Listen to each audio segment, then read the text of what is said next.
Welcome to the Infowars Nightly News. It is Thursday, November 7th, 2013, and I'm Leanne McAdoo. Here is a look at what's coming up tonight. Tonight.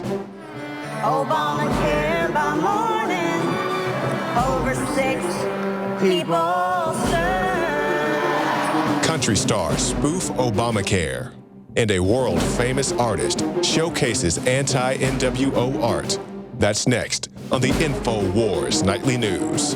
I've got every right to destroy the image of the so-called emperor, and I'll do it anytime I please. Why is it spinning? Oh, it does that. Okay. Why is it smoking? I don't...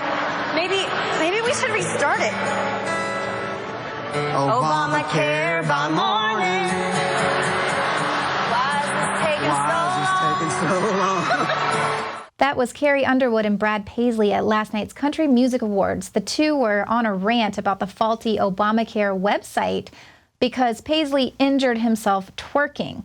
But judging by the way those two were making fun of Obamacare, I guess they weren't paid off by the Affordable Care Act's PR team, because the rest of Hollywood has been targeted to include Obamacare in its plotline. The California Endowment is a private foundation spending millions to promote Obamacare. They recently provided a $500,000 grant to ensure TV writers and producers can stitch the Affordable Care Act into plotlines watched by millions. The center that received the grant said, "We know from research that when people watch entertainment television, if they know it's fiction, they still tend to believe that that stuff is actually factual. People learn from these shows." Well, it may be a little too late to use entertainment pop culture to fix this political glitch, but maybe that's why Obama has been on the road on the Obamacare defense team. He was here in Dallas yesterday. One of the things that sometimes gets me a little frustrated, although I understand it because I'm in politics, is folks who are complaining about how the website's not working. The first month I've not been happy with it. You've all heard about the website woes. Nothing drives me more crazy than the fact that right now there's great insurance to be had out there, choice and competition, where people can save money for a better product, except too many folks haven't been able to get through the website. Now, this is like having a really good product in a store and the cash registers don't work and there aren't enough parking spots and nobody can get through the door. And so we are working overtime to get this fixed. Well, when people begin to receive the level of care that they're going to experience under the Affordable Care Act, Obama might just need to hit the propaganda trail once again. Now, we already know that doctors and a lot of hospitals are refusing to see Obamacare patients. But for those that do get to see a doctor, their visits may be even more efficient thanks to human health services. Take an extended family member of Alex Jones who was mistakenly prescribed pre-diabetic medication without a confirming test. This was all because the 90-year-old woman's blood tests were off since she'd eaten the morning of her blood draw. She told the doctors this and the lab technicians, but due to the health service computers, she was given the prescription based on the computer-generated protocol. Now, the move toward greater efficiency in healthcare delivery in a mandated system means that people are going to get seen less often, they'll be seen for a shorter period of time, and they're often given medication rather than physical therapy or psychological or behavior modification through teaching better diet and behavior. So welcome to socialized healthcare, but don't take my word for it. One of the traditional methods of imposing statism or socialism on a people has been by way of medicine. It's very easy to disguise a medical program as a humanitarian project. Most people are a little reluctant to oppose anything that suggests medical care for people who possibly can't afford it. James Madison in 1788, speaking to the Virginia Convention, said, "Since the general civilization of mankind, I believe there are more instances of the abridgment of the freedom of the people by gradual and silent encroachment of those in power than by violent and sudden usurpations." The doctor begins to lose freedoms. It's like telling a lie, and one leads to another. First, you decide that the doctor can have so many patients. They're equally divided among the various doctors by the government. But then the doctors aren't equally divided geographically. So a doctor decides he wants to practice in one town, and the government has to say to him, you can't live in that town. They already have enough doctors. You have to go someplace else. And from here, it's only a short step to dictating where he will go. This is a freedom that I wonder whether any of us have the right to take from any human being. Take it into your own occupation or that of your husband. All of us can see what happens once you establish the precedent that the government can determine a man's working place and his working methods, determine his employment. From here, it's a short step to all the rest of socialism, to determining his pay. And pretty soon, your son won't decide when he's in school where he will go or what he will do for a living. He will wait for the government to tell him where he will go to work and what he will do. Well, in a move that could prevent 20,000 heart attacks and 7,000 deaths a year, the FDA is banning trans fats. The FDA announced Thursday that it will require the food industry to gradually phase out artificial trans fats, saying they are a threat to people's health and especially the heart. Trans fats are used in both processed foods and in restaurants, often to improve the texture, shelf life, or flavor of foods. Now, to phase them out, the FDA said it had made a preliminary determination that trans fats no longer fall in the agency's generally recognized as safe category, which is reserved for thousands of additives that manufacturers can add to foods without FDA review. Now, the FDA's Deputy Commissioner for Foods, Michael Taylor, said, "We want to do it in a way that doesn't unduly disrupt markets." Yes, that's the same Michael Taylor that's formerly of Monsanto. The FDA officials say they have been working on trans fats issues for around 15 years, and their first goal was to label them. So could this be why there is an extended effort to not label GMOs? It's because Michael Taylor and the rest of the guys there over at the FDA know that once they're labeled, they're going to be phased out. But never fear, if GMOs do destroy DNA and create all kinds of hereditary problems down the line for future generations, there is a jaw-dropping breakthrough in genetics that might fix that. For the first time, scientists are able to engineer any part of the human genome with extreme precision by using a revolutionary new technique called CRISPR, which has been likened to editing the individual letters on any chosen page of an encyclopedia without creating spelling mistakes. The landmark development means it is now possible to make the most accurate and detailed alterations to any specific position on the DNA of the 23 pairs of human chromosomes without introducing unintended mutations or flaws. The technique is so accurate that scientists believe it will soon be used to treat incurable viruses, such as HIV or currently untreatable genetic disorders. It might also be used controversially to correct gene defects in human IVF embryos. Now, many people think that messing with the DNA is just one step toward eugenics, whereby they're going to get rid of the undesirables and their undesirable traits. Well, surprisingly, this move toward population reduction has been met with rounds of applause. Which so-called dangerous idea do you each think would have the greatest potential to change the world for the better if it were implemented? Dan, let's start with you. Oh my God. You got to give us a minute to think about that. Population control. There's too many goddamn people on the planet. And I don't know if that's I'm pro-choice. I believe that women should have the right to control their bodies. Sometimes in my darker moments, I'm anti-choice. I think abortion should be mandatory for about 30 years. With more on that is Paul Joseph Watson. That's right, Leanne. And think about it this way. Imagine if a prominent anti-abortion activist had called for all homosexuals to be killed. Just imagine the level of outrage that would cause. And yet Dan Savage, so far at least, has basically been given a free pass. Note how the audience enthusiastically applauded his advocacy for forced population reduction.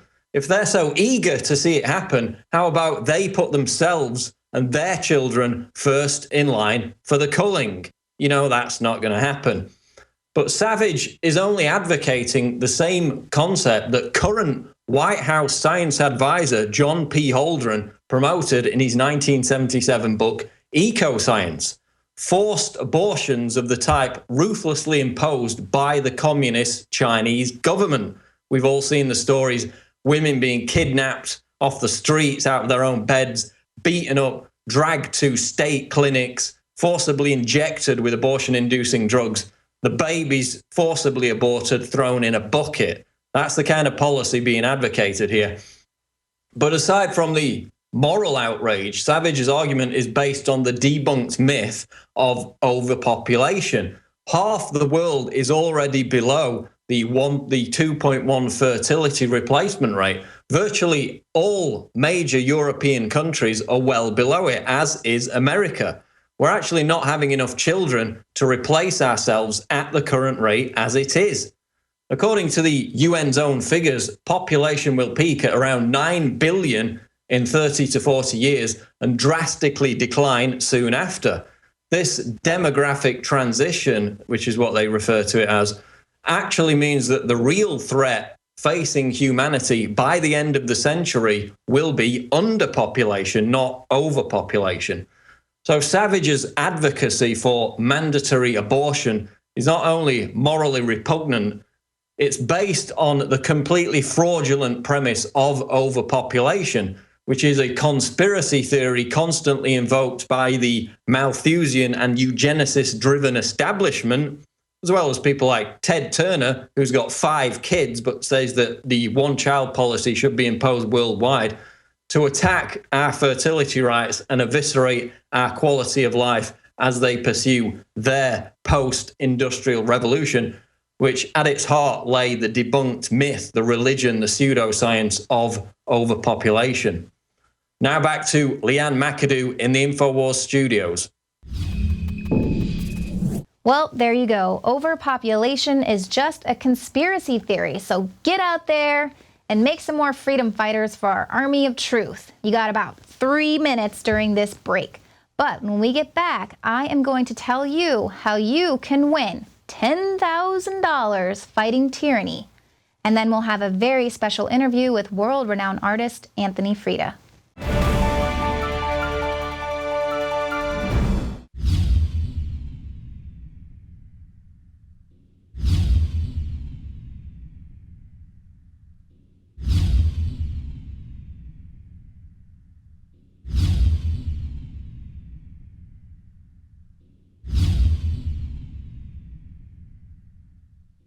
Alex Jones here to warn you about some of the most important health information you may ever hear. I'm talking about radiation, radioactive fallout, radioactive particles contaminating the Northern Hemisphere. Conservatively, since the 1940s, the Northern Hemisphere of our planet has more than doubled its background radiation. In fact, that was before Fukushima exploded. Now the levels are going up and up and up. Fish are contaminated in the Pacific, and the FDA, the EPA, and others, they're not worried about it. They've been raising the levels of what they claim is safe radioactive particles.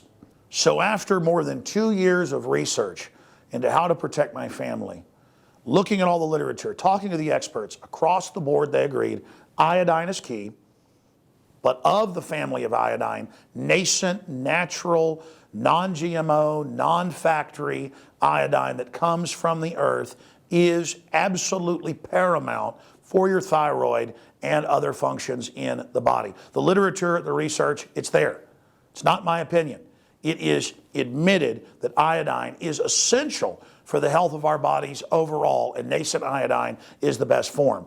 Now, we're announcing the launch of InfoWarsLife.com, and we're going to bring you scores of products over the next few years that we're researching and developing.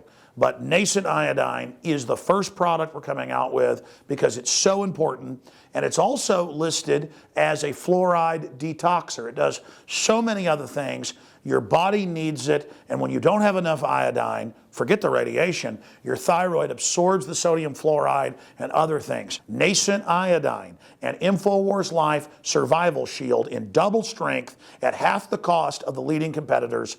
Please visit InfoWarsLife.com today. Welcome back. An Arkansas cop tasered a woman for refusing to show him her breasts. Ashley Bennett alleges that a uniformed officer, Brandon Carter, strutted into her place of work in 2011 and ordered that she give him a sneak peek of her bosom. When she declined, he reportedly then chased her around the building before zapping her repeatedly with his electroshock gun. You know what, buddy? There are facilities for creeps like you, and you don't even have to whip out your taser. You just got to pay a cover. But here, we can't even trust these cops to use their tasers or their guns properly. Now we want to arm the TSA, who has absolutely no training, and then disarm all Americans.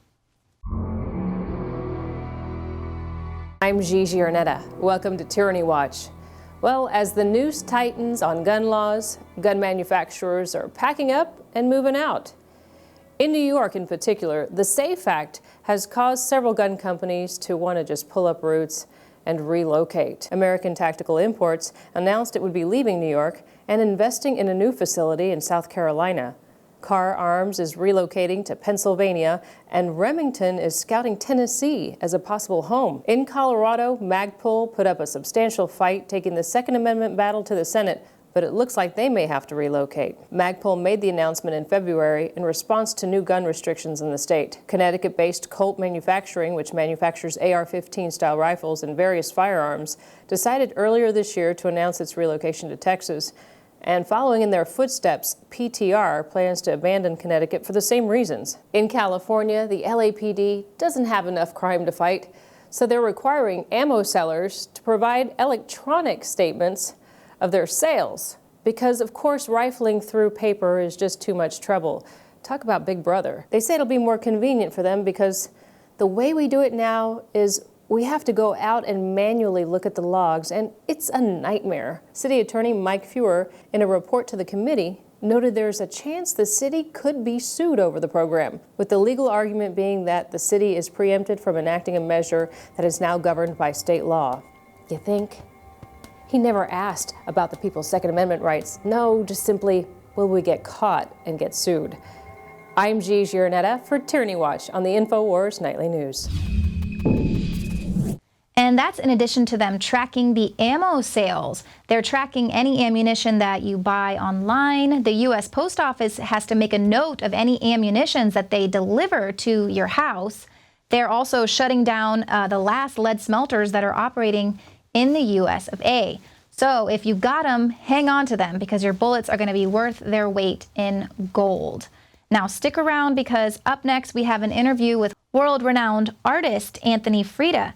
And then stay with us after that interview because Alex Jones has a very special message for all of you active filmmakers who are looking to make an extra 10 grand fighting tyranny.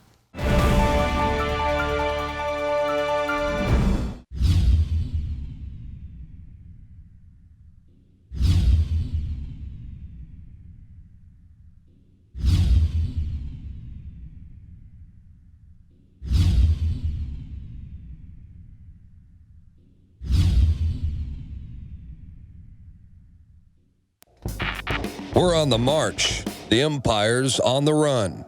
And the Infowars army is standing strong. Wake up your family, friends, and neighbors and break the matrix at InfoWarsStore.com. Learn the truth and spread the message of liberty with the world's most comprehensive collection of books and documentary films. Maintain a healthy metabolism and energize your body to perform at peak health with Survival Shield Nascent Iodine. Protect your family and be prepared with survival foods and emergency preparedness kits. And now you can drink safe water with your own ProPure water filtration system, which removes fluoride and other harmful chemicals from your family's water supply. Save 10% with the promo code WATER. So join the revolution. InfoWarsStore.com. Introducing Pro One. All of your filtration in one system, portable, on the go. No more do you have 2 or 3 filters to just reduce sodium fluoride. You have a system that cuts out the sodium fluoride and up to 95% of hydrofluorosilicic acid. Advanced manufacturing technology combines silver-impregnated white ceramic with new Aquamedics advanced media for removal of fluoride and other heavy metals, all in one filter element. It is the only one that does it, and out of the gates, we have it discounted at 10% off with promo code WATER. This is the only system that in one unit helps reduce or remove pesticides, herbicides, chloramines, ammonia, and chlorine, hydrofluorosilicic acid, the most common form of fluoride not covered by other fluoride filter brands, and sodium hexafluorosilicate. Get your Pro Pure with the new Pro One filter today at InfoWarsStore.com or by calling 888-253-3139. Well, joining us today is Anthony Freda, an illustrator who has produced some very thought-provoking art. It's political, but it makes you think. And he's done illustrations for Time, The New Yorker, Rolling Stone, Esquire, Business Week, Playboy, New York Times, you name it. He's been out there, and he's got some interesting stories to tell us about not only how he came to his art, came to his political views, but also about censorship that he's encountered along the way. Anthony, welcome. So great to have you here. Great to be here. You've been in on the war on terror. You spotted that early on, and you had a lot to say about that with your pictures. And I say you had a lot to say about it because, you know, the tired adage that a picture's worth 1,000 words, but you can really zoom in on the essence of an issue. The way you do these illustrations is amazing. But you've been doing that since the early days of the war on terror, didn't you?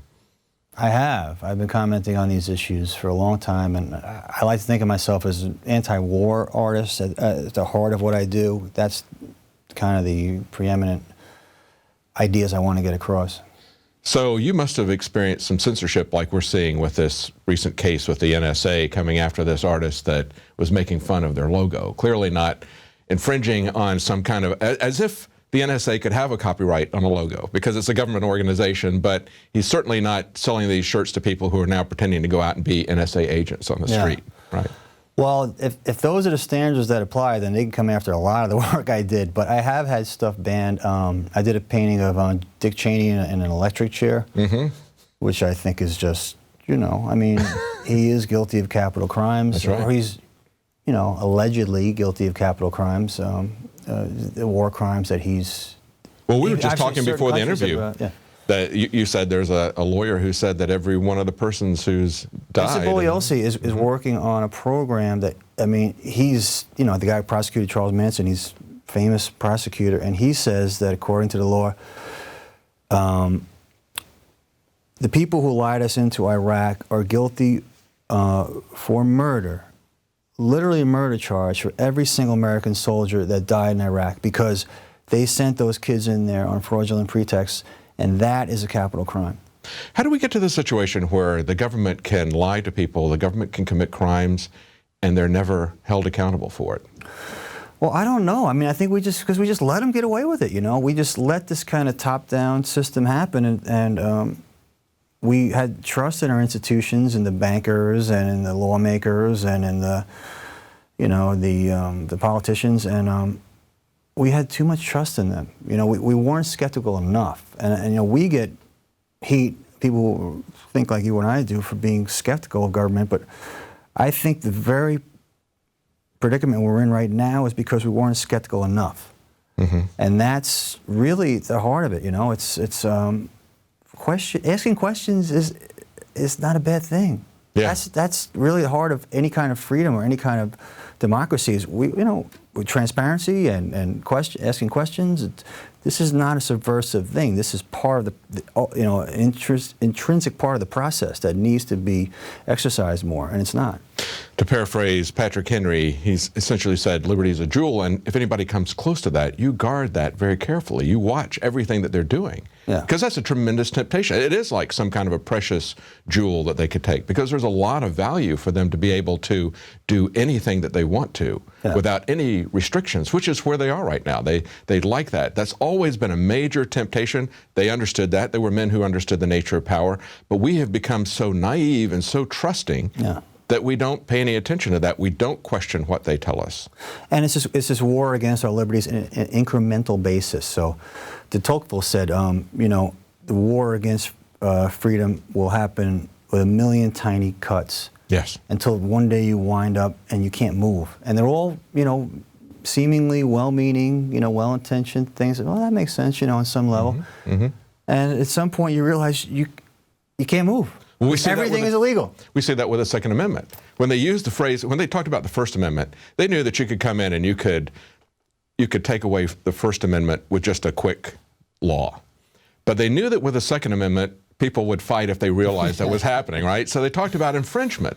Infringement is like you've got a piece of property and somebody gradually moves their fence onto your property a little bit at a time. Yeah. And before you know it, they've got the whole thing. Because you allow them to move that onto your property and you allow it to stay, then it essentially becomes theirs. Yeah. And that's what we've allowed is an infringement on every area. It's not just the Second Amendment, it certainly is the Fourth Amendment when you look at what's happening with the TSA. Yeah. You've had cartoons about that, I'm sure, illustration. Well, the TSA is, you know, it's kind of something that motivates me because it's something you have to actually interact with. It's not some abstract concept. Like you see them, you know, you feel them putting their hands on you, and yes, it's a physical manifestation of the police state that you know you kind of block out of your mind. I came in here from Kennedy Airport, and there was 3 lines. There was one for the naked body scanners. There was one for this new thing, which is they swab your hands, and for explosive residue. And then there was the pat down. So you had to go down one of these 3 lines, and we wound up going down to this weird swabbing of your hands. And of course, they're not going to find any residue. They're going to swab millions of people's hands, just like they swab millions and millions of people's, or, you know, check millions of people's shoes. Never found one bomb, not one, 0. That's right. They're going to find 0 bomb residue on these people. They might find some guy who has, like, you know, fertilizer on his hand because he's a farmer. They'll probably, you know. And I'm amazed that people don't react to that more viscerally. You know, you talk about it. It's not some abstract thing. People see that the NSA is listening to their phone calls. That's not really real for them. Yeah. There was a comedian, Tom Mabe, and he went out and he had a boom mic, and he dressed up like a government agent in a black suit with sunglasses and a headset, and he goes out and he holds this boom mic over people who are just having a normal conversation on a park bench.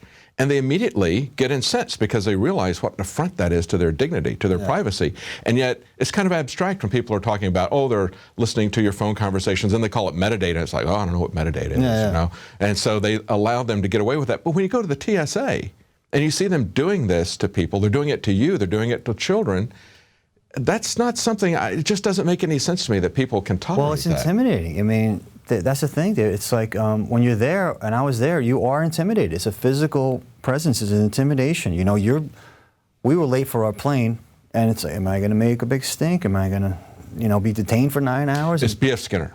Yeah. It's positive operant conditioning. You know, you've got something that you want to get on that plane. Yeah. Are you going to cooperate? If you cooperate, you'll be immediately rewarded with access to the plane. Yeah. If you don't, you get negative conditioning, right? So that's the way they do it. They offer this carrot to people. It's the same thing he does with dolphins, okay, or with dogs. It's a great way to train animals, and it works on humans as well. And the name of this book was Beyond Freedom and Dignity. That's what the TSA is about. It's and about it works. And you know, there's part of you that know it's an affront to your dignity, and you know it's an affront to your freedom, and you know it's just security theater. It's nothing really save anybody swabbing your hands. Please, it's ridiculous. Like some guy who just, you know, fused a bomb was going to put his hands out there. It's ridiculous. Right. It's idiotic. It's so ridiculous when you actually think about it. It makes no sense. Why would a guy who just made a bomb go and put his hands out? He wouldn't. Yeah, absolutely. Hold that thought right there, Anthony. Well, that's it for tonight. We're out of time, but you can get the second half of this interview tomorrow night. We're going to talk to Anthony Freda about how he developed his art style, how he woke up politically, and what it's like to work in mainstream media, the kind of pressures that he comes under. You can catch that tomorrow night at 7 Central, 8 p.m. Eastern. Stay tuned after the news for more special reports. Now you can watch The Alex Jones Show live as it happens at Infowars.com/show. You'll find links to all of our content there and a free 15-day trial for Prison Planet TV. More than 60 movies and documentaries all in one place at Infowars.com/show. America is going under classical, hardcore tyranny. censorship and persecution of the press and whistleblowers is at an all-time high. Our nation is beginning to mirror the corruption and oppression and persecution that the Soviet Union ladled out against the press and activists. It's beginning to race towards the type of suppression we witnessed under Hitler, Mao, and others. And it's time for the American people to not cower in fear of this. It's time for the American people to get angry, to get focused, and to get aggressive. We see people that post on Facebook that their premiums have gone up under Obamacare having their Facebook accounts deleted or suspended. The same thing on Twitter. We're seeing artists who parody the TSA or the NSA being threatened with arrest, being sued, being fined, having their websites taken down with speech that's clearly protected. My friends, across the board, there is a darkness of intimidation and chilling effect settling in to the United States, but also in Europe. And that's why here at Infowars, we're striking back with another film contest. We've had more than 15 of these contests. They have reached tens of millions of people. This contest is going to be for $10,000, and you'll have until January 7th to get your videos produced and uploaded to YouTube and 2 other video platforms. We will then post the entries on Infowars.com and PrisonPlanet.com. And this contest is to defend the First Amendment and let these tyrants know that any further attempts to restrict our free speech will only be met with a doubling down of resistance. Here's the contest. You can go to Infowars.com where we have this video and the rules posted and examples of previous contests that we've had so that it can give you an idea of what the winning entries will be. We're going to have one prize for $10,000. You can do parodies of the TSA or the NSA because the TSA has threatened to arrest anyone making jokes at the airport, something that's clearly unconstitutional and is just a threat. You are also reminded that any inappropriate remarks or jokes concerning security may result in your arrest. We appreciate your cooperation while these measures are in effect.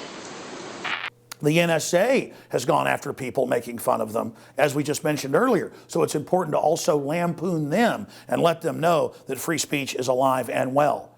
But the winning entry might be an investigative report on the TSA or the NSA. Or you could do a report on both of them. I will watch the videos with my team and pick the $10,000 winner. One winner, $10,000 to be announced in January of 2014. So get going. You've got a little over a month and a half to get your videos produced and to get them out there. And regardless, we all win by promoting the First Amendment, by promoting free expression, and by standing up to these tyrants that are attacking our free speech. Think about how far we've gone, how far we've fallen. What are we going to put up with next? It's time to get past the fear and to have everybody stand up. Sure, they may put us on a list. They may put you on a list. That way we know who the good guys are. Everybody on the list. The bad guys are the people that aren't on the list. It's time to let these tyrants know we're not scared of them and that we are on the offense, because the best defense is a strong offense. These people are attacking us, and it's time to strike back and let the TSA and the NSA and all the other alphabet agencies that are raping our liberties know we are not their slaves. Reclaim the Constitution, repeal the Patriot Act, and abolish the NSA. Be part of history. Be part of resisting these tyrants. Let your voice be heard. Produce a video today to support free speech in this country before it's extinguished. And finally, I have a message for those collaborating with these tyrants. History is littered with civilizations that have gone along with corruption only to fall and implode. We do not want to let America disintegrate into abject authoritarian oppression. Choose the side of liberty. Admit you've been wrong and support the First Amendment. Don't be like Admiral Yamamoto, the head of the Japanese fleet that attacked Pearl Harbor, who wrote back to the emperor saying, "I fear we have awakened a sleeping giant," to terrible resolve. Admit that the road we're going down is one that leads to rack and ruin. And let's turn this around before America completely collapses into civil war. Because if the globalists think they're going to have some Soviet-style takeover in America, they're gravely mistaken.